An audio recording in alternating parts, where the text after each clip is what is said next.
kesempatan yang lalu kita telah membahas mengenai Trinitas. Sekarang kita tahu bahwa Allah Bapa, Putra, dan Roh Kudus itu adalah satu pribadi. Menurut Santo Athanasius, Allah Bapa, Putra, dan Roh Kudus itu adalah satu hakikat dan mereka tidak terpisah satu sama lain. Nah, teman-teman, pada kesempatan ini kita akan membahas mengenai surga, neraka, dan api penyucian. Apa sih surga, neraka, dan api penyucian itu? Apakah nanti kalau kita mati, apakah kita langsung masuk surga? Atau harus melalui api penyucian? Mau tahu jawabannya? Maka tetap stay tune di Kris. Check it out. Halo teman-teman, selamat datang kembali di konten Kris, Katekese Ringkas. Konten yang mungkin membuat kamu semakin CTM, cerdas, tangguh, dan misioner.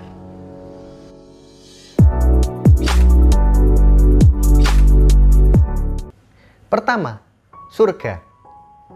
Jika kita membahas dan bertanya tentang rupa surga, kita semua tidak ada yang mengetahui rupa surga. Sejatinya, surga merupakan sebuah keadaan hidup baru setelah kehidupan kita sekarang, dan tempat di mana kehendak Allah terjadi tanpa ada penolakan. Jadi, surga bukanlah suatu tempat di alam semesta ini.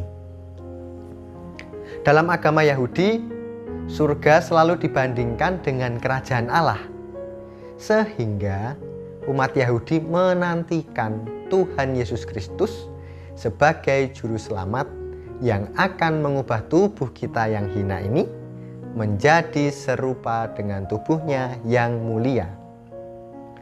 Lantas, Yohanes lebih mengungkapkan kealahan Kristus dengan berkata, Ia turun dari surga. Yohanes ingin menunjukkan bahwa yang datang dari atas adalah di atas segalanya. Yohanes mempertegas bahwa tidak ada seorang pun datang kepada Bapa kalau tidak melalui Aku. Secara tidak langsung, Yohanes ingin agar kita memiliki kesatuan dengan Allah.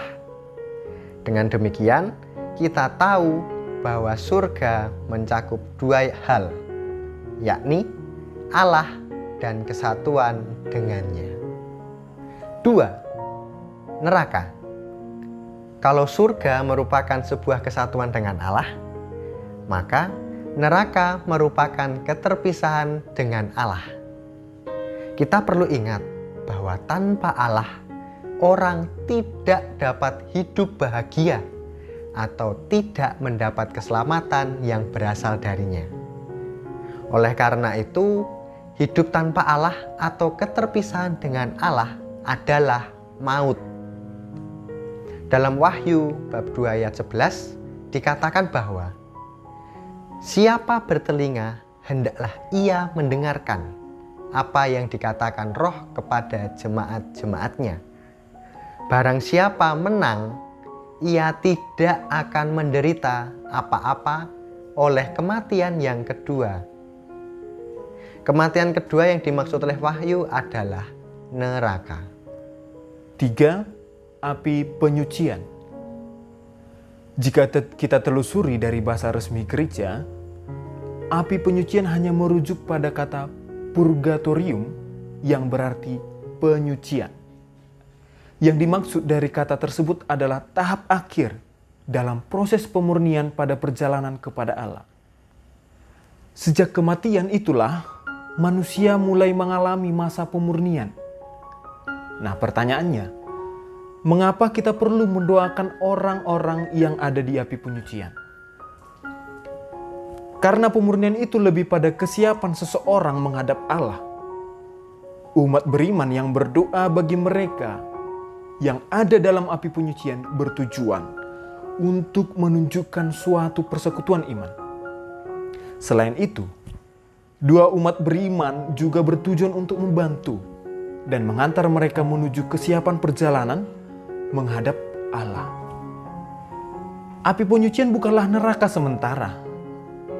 Api penyucian merupakan suatu pengalaman yang menyadarkan mereka akan dosa-dosa yang telah mereka lakukan di hadapan Allah. Terima kasih telah menonton episode ini.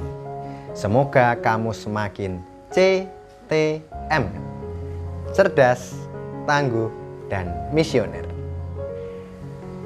Dan jangan lupa untuk like, comment, and subscribe. Bagi Anda yang mempunyai pertanyaan, silahkan tulislah pertanyaanmu di kolom komentar. Sampai jumpa kembali di episode selanjutnya.